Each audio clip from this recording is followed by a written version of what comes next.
فأعوذ بالله من الشيطان الرجيم بسم الله الرحمن الرحيم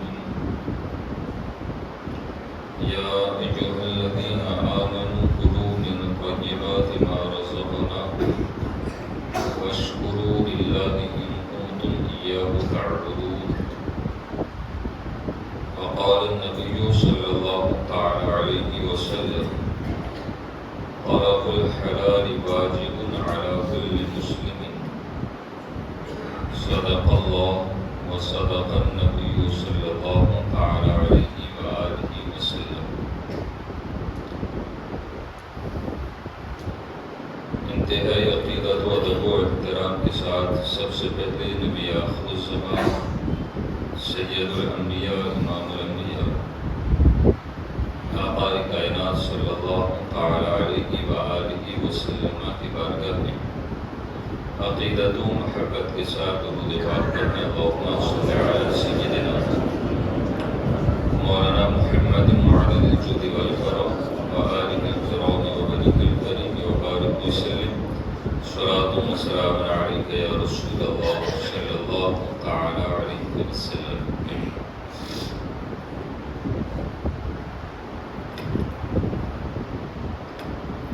سرورہ شاہ کریمہ دستگیرہ اشرفہ حرمت روح پیمبر یک نظر کن سوئے ماں وخیاتم بمن بلسر مسامہ مدد قبلہ دی مدد کعبہ ما مدد قادریم نعرہ وخیاتم می زنم دمد شاہ احمد رضا خان قطب عالمی زنم۔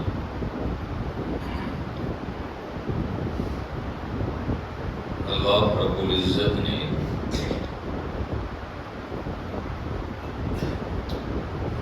اس دنیا کو جہاں دوسرے حیوانات سے آباد کیا، ساتھ ہی اللہ رب العزت نے اس دنیا کو انسانوں سے بھی بسایا اور انسانوں کی رہنمائی اور انسانوں کی ہدایت کے لیے اللہ رب العزت نے انبیاء کرام و مرسلین عظام کی جماعتوں کو بھیجا۔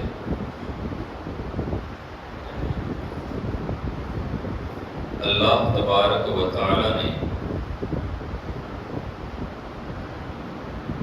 تمام پیغمبروں کو انسانوں کی خاطر بحیثیت معلم استاذ کی حیثیت سے اس دار فانی میں مبعوث فرمایا، لیکن حضور اکرم نور مجسم شفیع امم صلی اللہ علیہ وآلہ وسلم کی ذات تمام پیغمبروں میں افضل اور آپ کی دعوت و تبلیغ تمام پیغمبروں سے بڑھ کر ہے۔ آپ نے زندگی کے ہر ایک شعبے کی طرف رہنمائی فرمائی، زندگی کے ہر پہلو کے تعلق سے آپ نے امتیوں کو گائیڈ لائن عطا فرمائی، زندگی کے ہر اتار چڑھاؤ ایام کے تعلق سے بھی آگاہی عطا فرمائی۔ غرض کے تمام انبیاء کرام علیہ السلام کی تعلیمات اور رسول اعظم علیہ السلام کی تعلیمات اور آپ کی دعوت و تبلیغ کو اگر دیکھیں تو دوسروں سے بڑھ کر ہی نظر آتی ہیں، کیونکہ اللہ رب العزت نے تمام میں افضل بنایا اور تمام انبیاء و مرسلین کا سردار بھی رسول اللہ علیہ السلام کو بنایا، تو ذمہ داری بھی اللہ نے بڑی عظیم عطا فرمائی اور کمالات بھی اللہ نے دوسروں سے بہت زیادہ عطا فرمائی۔ میں اس سلسلے میں ایک سرسری خاکہ آپ کے ذہن میں پیش کر دوں۔ کہ لوگوں کے درمیان جہاں برائیوں کی اصلاح کی ضرورت ہوتی ہے وہاں پر پڑوسیوں کے حقوق کو بھی سمجھانا بہت ضروری ہوتا ہے۔ پھر جہاں پڑوسیوں کے حقوق سکھانا ضروری ہے وہیں پر یتیموں کے حقوق بھی سکھانا بہت ضروری ہے۔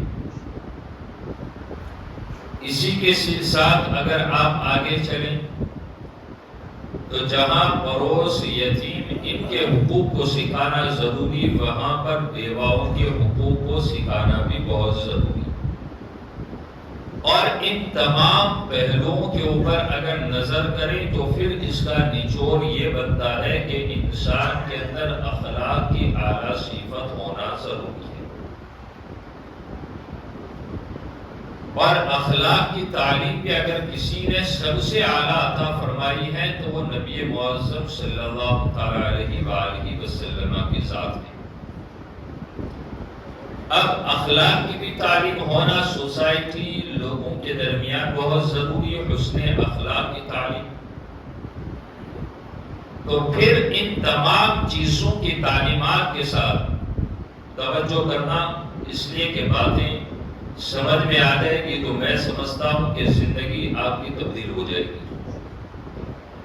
لیکن یہ ان کے لیے ہے یہ جملہ جو صدق دل سے اللہ رب العزت کی بارگاہ میں توبہ کرنا چاہتے ہیں، ورنہ حال ہماری قوم کا یہ ہے کہ اس کی میں مثال دے کر آگے گفتگو کروں۔ درس تفسیر کے اندر بھی میں نے یہ مثال پیش کی تھی کہ اگر کچن کے اندر کبھی ہم پہنچے اور خواہش یہ ہوئی کہ بھائی تیل کا تلا ہوا کوئی سامان ہمیں کھانا ہے، اب اسے اپنے فروزر سے نکالنے کے بعد گرم تیل کے اندر بندہ اگر اس چیز کو پھینکتا ہے، ڈالتا ہے، تو پھر پانی اور گرم تیل کا جب ملاپ ہوتا ہے تو کچھ چھینٹے اس سے نکلتے ہیں۔ اس تلچھٹ چھینٹے جب نکلتے ہیں، تلچھٹ چھینٹوں کو ہی کہتے ہیں، جب وہ نکلتے ہیں اور اڑتے ہیں تو پکانے والی چاہے وہ ہماری بچی ہو، چاہے پھر گھر کی بڑی خادمہ ہو، تو وہ یہ کہہ اٹھتی ہیں کہ آپ یہاں سے دور چلے جائیں، اس لیے کہ اس کے چھینٹے آپ کے جسم کے اوپر اگر لگیں گے تو آپ کے جسم میں پھنسیاں پیدا ہو جائے گی۔ اور پھر ہم اسے بھی تاکید کرتے ہیں یہ سننے کے بعد کہ ذرا احتیاط سے آپ بھی کام کریں تاکہ کہیں یہ تلچھٹ، کہیں یہ چھینٹے تمہارے جسم نازک کو کہیں پھنسیوں کا ایک گھر نہ بنا دے، کہیں وہ تیرے جسم پر آ کر لگ جائے اور تیرے اندر کوئی ایسا عیب پیدا ہو جائے کہ جو ہمیشہ کے لیے تیرے ہاتھ یا تیرے چہرے پر لگ جائے گا، تو پھر اس سے تجھے بچنا بھی ہے۔ اگر ہماری بچی ہے تو ہم اسے تاکید کرتے ہیں، بیوی ہے تو شوہر اسے تاکید کرتا ہے، گھر کی خادمہ ہے تو ہم اسے تاکید کرتے ہیں اس حیثیت سے کہ یہ بھی کسی کے گھر کی بیٹی ہے، یہ بھی کسی کے گھر کی زینت ہے۔ الغرض سمجھانا یہ ہے کہ ایک چھینٹے سے بچانے کے لیے ایک نظام بنایا گیا کہ آپ کو بچ کے کام کرنا ہے۔ اب میں آپ سے پوچھنا چاہتا ہوں میرے عزیزوں کہ ہم نے اپنے گھر والوں کو نارے جہنم سے بچانے کے لیے کیا انتظام کیا ہے؟ جس آگ کے تعلق سے خلاق کائنات نے اعلان فرما دیا، یا ایھا الذین آمنوا قوا انفسکم واہلیکم نارا فرمایا، اللہ نے حکم ارشاد فرمایا کہ ایمان والوں اپنے آپ کو اور اپنے گھر والوں کو جہنم کی آگ سے بچا لو۔ اب ہم نے اس آگ سے بچانے کے لیے اب ذرا غور تو کریں، ہم نے کبھی انتظام کیا یا نہیں کیا؟ ایک تیل کے چھینٹے سے ہر گھر یہ پابندی لگاتا ہے کہ کہ قریب مت جانا، وہ تیرے جسم کے اوپر پھولے پھنسیاں پیدا کر دے گا. ایک پھنسی جو دوائی کے ذریعہ مٹ جانے والی ہے. میں آپ سے پوچھنا چاہتا ہوں، خلاق کائنات کا فیصلہ جب صادر ہو جائے گا کہ اے فرشتو اسے اٹھا کر لے جاؤ، اس لیے کہ اس نے دار فانی کے اندر فنا ہونے والی زندگی کے اندر نہ حلال میں تمیز کی تھی، نہ حرام کے اندر فرق کیا تھا، بلکہ اس کا جسم وہ ہے جس نے حرام لقمے اپنے جسم میں داخل کر کے اپنے جسم کو پروان چڑھایا تھا. رسول آدم علیہ السلام نے انہیں آگاہ بھی فرمایا کہ ایسا جسم جو حرام لقمے سے پرورش پائے گا، اللہ کے حبیب فرماتے ہیں وہ قیامت کے دن جہنم ہی کا ٹھکانہ بنے گا اس کا جسم. اللہ اکبر. وہ جسم جہنم میں چلا جائے گا. اس کے تعلق سے ہم نے کیا انتظام کیا ہے، اس کے تعلق سے ہم نے کیا پلاننگ کی ہے، کبھی اس تعلق سے ہم نے سوچا ہو؟ تو پھر میں آپ کو سمجھاؤں، چاہے وہ اخلاقی سلسلہ ہو، چاہے پڑوسیوں کے حقوق کا مسئلہ ہو، چاہے پھر اپنے گھر کے مسائل کا مسئلہ ہو، چاہے پھر وہ دنیاوی سماج کا مسئلہ ہو، ہر جگہ پر کسی نے اگر رہبری کی ہے تو وہ رسول اللہ علیہ السلام کے ساتھ ہے. اسی لیے اللہ نے قرآن میں بھی فرمایا لَقَدْ كَانَ لَكُمْ فِي رَسُولِ اللَّهِ أُسْوَةٌ حَسَنَةٌ. تمہارے لیے سب سے بہتر اگر کسی کی زندگی نمونۂ عمل ہے، جس کی زندگی کو دیکھ کر تم اپنی زندگی کو بہتر بنا سکو، وہ کسی اور کی زندگی نہیں ہو سکتی ہے. وہ صرف اور صرف زندگی وہ میرے محبوب اعظم علیہ السلام کی زندگی ہے. آپ صلی اللہ علیہ وسلم نے زندگی کے ہر پہلو پر انسانوں کی رہبری کی ہے. چاہے اب تجارت کا سلسلہ لیں تو تجارت کے اندر بھی رسول اللہ علیہ السلام نے رہبری فرمائی ہے. میں یہاں پر اسی سلسلے میں تجارت کا جو نبوی اسلوب تھا اس کی کچھ باتیں پیش کروں. اسلوب مطلب طریقہ. حضور پاک علیہ السلام کا تجارت کرنے کے اندر کیا طریقہ تھا، ذہن حاضر رکھنا، اس لیے کہ اکثر یہاں پر کاروباری لوگ ہیں اور میں سمجھتا ہوں کہ ان روایات کو پڑھنے کے بعد جو میں آپ کو پیش کروں گا، پھر آپ اپنے اپنی کاروبار کے اندر، اپنے اپنے تجارتی مشغلوں کے اندر غور کریں کہ کہیں ہم کوتاہی ان معاملات کے اندر کر رہے ہیں یا نہیں کر رہے ہیں. اگر کرتے ہیں تو پھر سزائیں بھی قرآن و حدیث کے اندر موجود ہیں. رسول اللہ علیہ السلام نے اس تعلق سے جو ارشاد فرمایا، میں اس سلسلے میں ایک حدیث پاک مشکات المصابیح کی آپ کی نظر کرتا ہوں. آپ صلی اللہ علیہ وآلہ وسلم تجارت کے تعلق سے جو آپ نے طریقہ بتایا، آپ صلی اللہ علیہ وسلم کی اس حدیث کے راوی سیدنا ابو ہریرہ رضی اللہ تبارک و تعالیٰ عنہ ہیں. توجہ کے ساتھ سننا ساتھیو، اس لیے کہ آج جو ہم کہہ رہے ہیں نا کہ کاروبار میں رکاوٹیں آ گئی، کبھی تو ذہن ایسا ہوتا ہے لوگوں کا، پتہ نہیں یہ لا علمی کہاں سے چلی آئی. بولے بندش کسی نے کروا دی ہے، میرے کاروبار میں رکاوٹ آ گئی ہے، کسی نے جادو ٹونا کر دیا ہے. وہ عقل کے کورو، ذرا عقل سے تو کام لو. جہاں تمہاری عقل بند ہو گئی ہے ذرا یہ تو غور کر لے. میں اس پر سیدنا شیخ عبد القادر جیلانی محی الدین شمدانی رضی اللہ تعالیٰ عنہ کی اس فرمان کی ایک جھلک پیش کر دو. آپ رضی اللہ تعالیٰ عنہ فرماتے ہیں کہ اللہ نے جو نعمت تیرے حصے میں لکھی ہے نا، اگر تو اسے نہیں لینا چاہے گا تب بھی وہ نعمت تجھے ملتی ہی رہے گی. اور جو نعمت تیرے حصے میں نہیں لکھی ہے، اگر تو اس کی حاصل کرنے میں کوششیں کرے، انتھکن محنت کرے، پھر بھی وہ چیز تجھے حاصل نہیں ہو سکتی ہے. یہ فرمان ہمیں یہی تو تعلیم دیتا ہے. اور رزق کا ذمہ اللہ رب العزت نے اٹھا کر رکھا ہے، وہ پہنچائے گا، وقت لگتا ہے. اگر بند ہوا ہے تو وہ آزمائش ہے، اگر رکاوٹ آئی ہے تو وہ ہمارے حق میں کچھ بھلائی ہونے والی ہے، اگر اس کے اندر کوئی نقصان بھی ہوا تو اس میں بھی ہمارے حصے میں بہتری ہے، اس لیے کہ اللہ رب العزت نے وعدہ فرمایا ہے رزق بندوں تک پہنچانے والا حقیقت میں ہی ہوں، اس لیے کہ وہی رب ہے جس نے یہ اعلان فرمایا واللہ خیر الرازقین، سب سے بہتر رزق دینے والا کون ہے؟ اللہ کی ذات ہے، وہ رزاق حقیقی ہیں۔ آج لوگ اگر چند دن اگر بند ہو جائیں در بدر کی ٹھوکر، اور ہمارے پاس، ہم جیسوں کے پاس تو وہ ایسی بھی نہیں ہے، کیوں؟ تو یہاں سے تو ایک ہی چیز، یہی فرمان سنایا جائے گا کہ ایسا کچھ نہیں ہوتا ہے، لیکن یہ قوم کو سمجھائے کون؟ اس قوم کی رہبری کون کرے؟ اس قوم کو راہ ہدایت کی طرف بلائے کون؟ جس کا طریقہ، جس کی فطرت، جس کی سوچ یہ بن گئی ہو کہ کسی نے بندش کروائی ہوگی، کسی نے گرہ لگائی ہوگی، کسی نے یہ کروایا ہوگا۔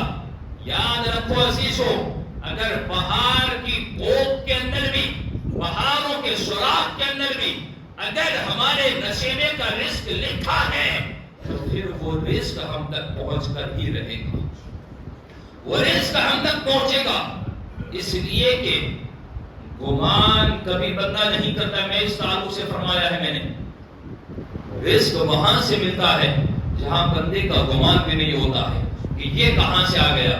بات تو سنیں، رسول آدم علیہ السلام کی اس حدیث کے راوی حضرت ابو ہریرہ رضی اللہ تبارک و تعالی عنہ ہیں، رکاوٹیں کیوں آتی ہیں اور رزق کم کیوں ہو جاتا ہے، تنگیاں کیوں آتی ہیں، اس حدیث پر غور کر لیں گے تو بات سمجھ میں آ جائے گی۔ آقا کائنات علیہ السلام ایک غلہ اناج کا ڈھیر لگا ہوا، اس کے پاس سے گزر ہوا، غلے کے ڈھیر سے جب گزرتے ہیں، اناج کا ایک ڈھیر ہے غلہ جسے کہتے ہیں، وہ ڈھیر سے جب آپ گزرتے ہیں، رسول آدم علیہ السلام نے اپنا مقدس ہاتھ اس غلے کے اندر داخل کیا تو کیا دیکھا؟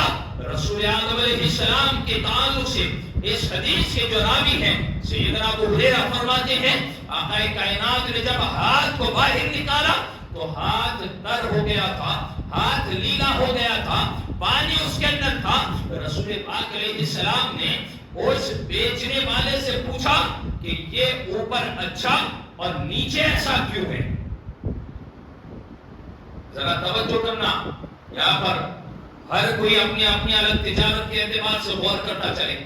کیا فرمایا؟ جب ہاتھ نکالا ہاتھ تر ہے، پانی سے بھیگا ہوا ہے، تو غلہ بیچنے والے سے رسول اللہ نے فرمایا یہ کیا ہے؟ تو اس نے کہا یا رسول اللہ بارش سے یہ بھیگ گیا۔ کیا فرمایا؟ بارش کی وجہ سے یہ کیا ہو گیا؟ بھیگ گیا ہے۔ تو آپ صلی اللہ علیہ وآلہ وسلم نے ارشاد فرمایا اس غلے کو تو نے اوپر کیوں نہیں رکھا؟ جو نیچے بھیگا ہوا ہے اوپر اچھا بچھایا، نیچے خراب کو رکھا، اب وہ خراب کو تو نے اوپر کیوں نہیں رکھا؟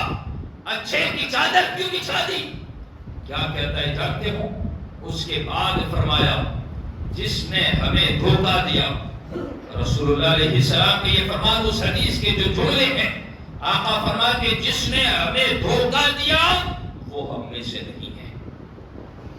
ذرا غور کریں ساتھیوں، اگر ہم بھی اپنی تجارتوں کے اندر اگر کوئی ایسی کوتاہی کرتے ہو کہ اچھا اوپر بچھایا جائے پھر اسے مکس کر کے تول کر دے دیا جائے تو پھر یاد رکھنا اس تجارت کے اندر کبھی برکتیں نہیں ہوتی ہیں، ہمیشہ اس تجارت کا نقصان ہی اٹھاؤ گے۔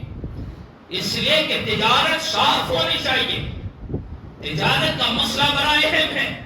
اور اسی تعلق سے میں نے ذکر بھی کیا تھا حضرت فاروق اعظم رضی اللہ تبارک و تعالی عنہ اپنے دور حکومت کے اندر بازار مدینہ کے اندر جب چکر لگاتے تو تجارت کرنے والے سے دکان پر جا کر پوچھتے کہ بتاؤ تم اس مال کی تجارت کر رہے ہو، یہ کاروبار کر رہے ہو، یہ بزنس کر رہے ہو، اس کے مسائل کیا تمہیں معلوم ہے؟ اس کا علم تمہیں ہے؟ اگر وہ کہہ دیتا کہ مجھے معلوم نہیں ہے تو حضرت عمر بن خطاب رضی اللہ تعالیٰ عنہ اسے فرماتے دکان سے باہر چلے جاؤ، دکان کو بند کرو، پہلے اس کے مسائل سیکھو، اس کے بعد تجارت کے لیے بازار مدینہ میں تم دوبارہ چلے آؤ۔ کیا سمجھ میں آیا؟ صرف ہم نے کیا سمجھا کہ مولوی بننا تب جا کے یہ سمجھ میں آئے گا۔ میں کہتا ہوں کاروبار جس چیز کا ہم کرتے ہیں نا، اسے شروع کرنے سے پہلے ہمیں ان مسائل کی مکمل آگاہی ہونی چاہیے، ان مسائل پر ہمیں کما حق علم ہونا چاہیے۔ اب آگے رسول اعظم علیہ السلام نے جو تجارت کے تعلق سے دوسری حدیث مبارکہ جو ارشاد فرمائی، نبی کونین علیہ السلام کی اس حدیث کے راوی سیدنا جابر بن عبداللہ رضی اللہ تبارک و تعالیٰ عنہ ہیں۔ آقا کائنات علیہ السلام نے کھجور کا ڈھیر جس کا وزن معلوم نہ ہو، ایک کھجور کا ڈھیر ہو جس کا وزن معلوم نہ ہو کہ اس کا وزن کتنا ہے، اور ایک وہ ہے کہ اس کھجور کے بدلے جس کا وزن معلوم ہے، آقا کائنات علیہ السلام نے بیچنے سے منع فرمایا، کیونکہ ایک کا وزن معلوم کہ وہ 5 کلو ہے، دوسرے کا وزن نہ معلوم کہ وہ کتنا ہے، تو اس کے بدلے میں اسے بیچنا، اس کے بدلے میں اسے بیچنا، رسول اعظم علیہ السلام نے ایسی تجارت کو منع فرمایا۔ آج اگر ہم اس زمرے میں بھی اپنی ذات کو دیکھیں تو پھر ہماری حالتیں ہمیں آئینے کی طرح اپنی شکل کو دکھاتی ہوئی نظر آئے گی۔ اب آگے دیکھیں، حضرت عبداللہ بن عباس رضی اللہ تعالیٰ عنہ فرماتے ہیں، اب یہاں پر رک کر میں اس بات کو پھر دہراتا ہوں جو ہم کہتے ہیں نا کہ ہماری تجارتوں میں برکتیں نہیں ہیں، کسی نے بندش کی ہوگی، کسی نے جادو ٹونا کروایا ہوگا، ہماری تجارتوں میں یہ رکاوٹیں کیوں آتی ہے؟ تو اب سنیں رسول اعظم علیہ السلام نے جو ارشاد فرمایا ہے، اگر اس حدیث کی روح کے اندر اپنی ذات کو رکھ کر اگر ہم ترازو میں تولیں تو آج ہمیں اس کا سبب، اس کا بگ پوائنٹ ہمیں سمجھ میں آئے گا۔ رسول اعظم علیہ السلام فرماتے ہیں اذا صلیتم الفجر، یاد رکھنا، اذا صلیتم الفجر فلا تناموا عن طلب ارزاقکم۔ رسول اعظم علیہ السلام نے یہ ارشاد فرمایا کہ جب نماز فجر پڑھ لو، کیا فرمایا؟ پڑھ لیں،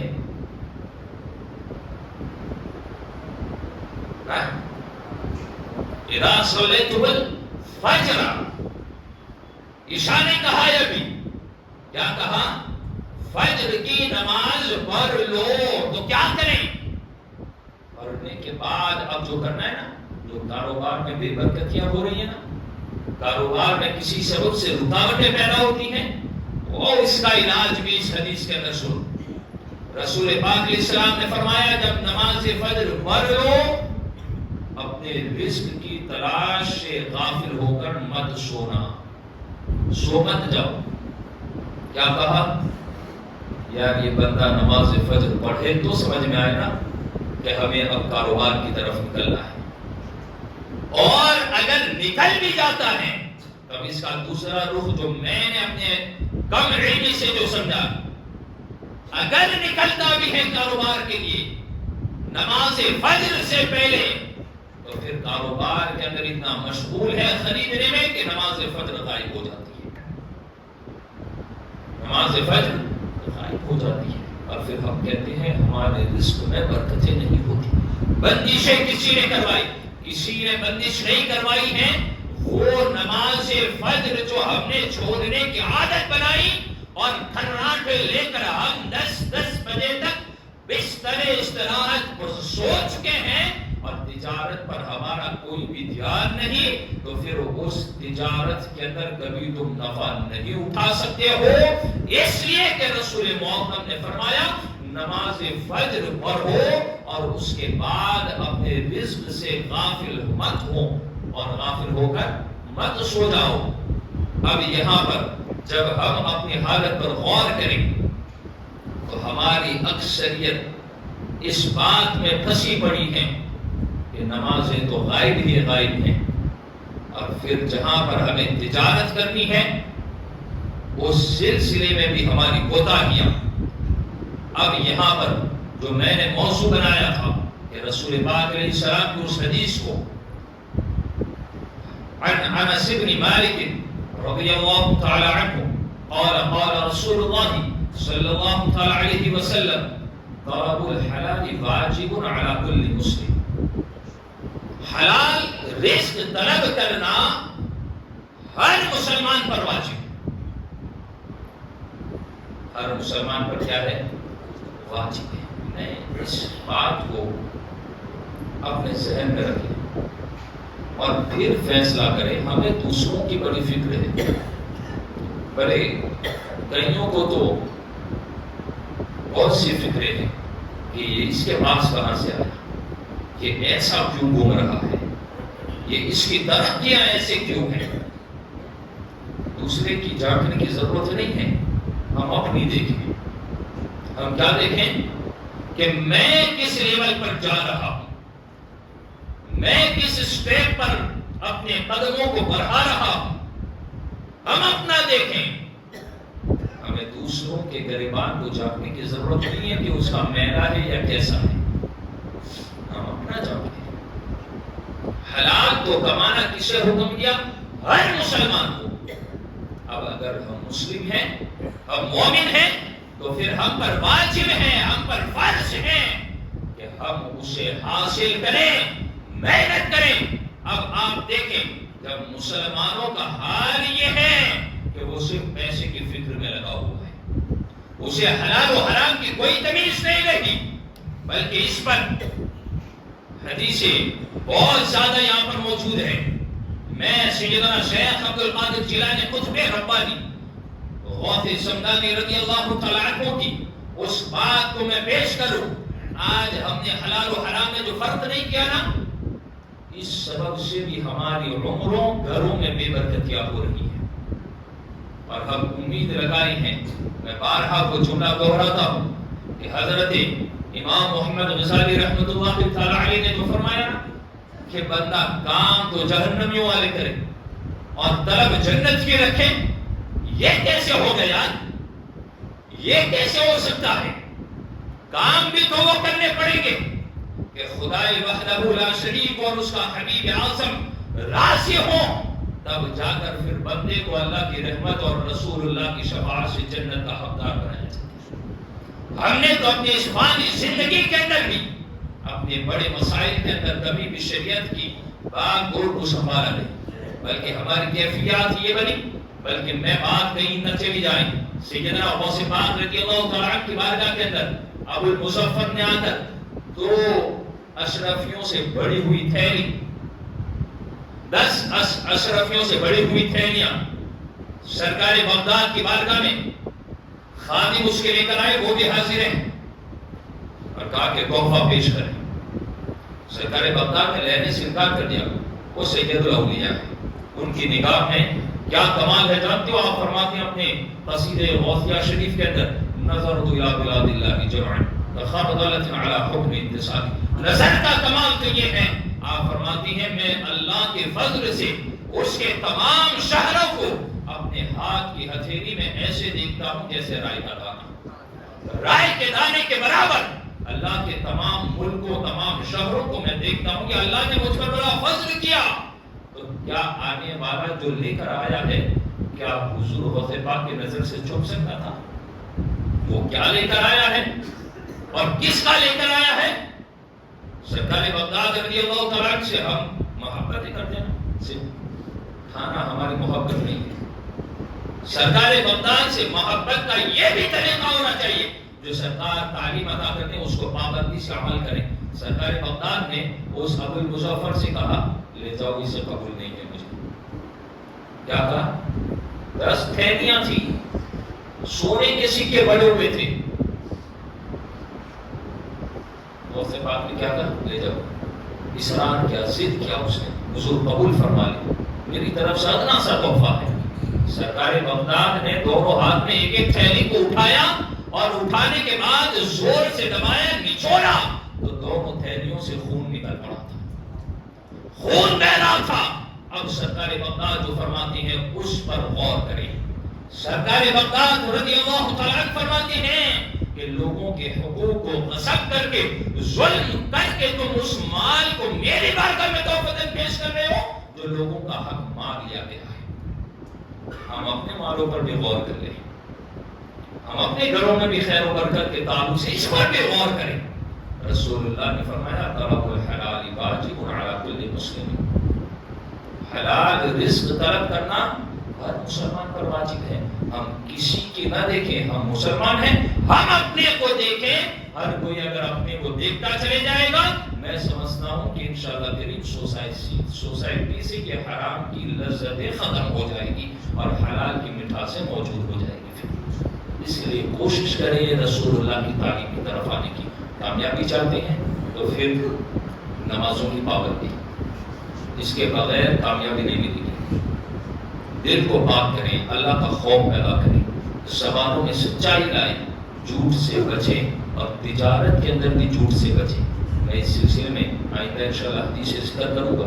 ہم لوگ کہتے ہیں نا کہ جھوٹ کے بغیر کاروبار نہیں ہوگا. رسول اللہ علیہ السلام نے ماں خدیجہ الکبریٰ کا بہت بڑا کاروبار ایسے کیا کہ کبھی بھی آپ نے اپنی زبان پر جھوٹ کا ایک رتی پر زبان پر نہیں لایا.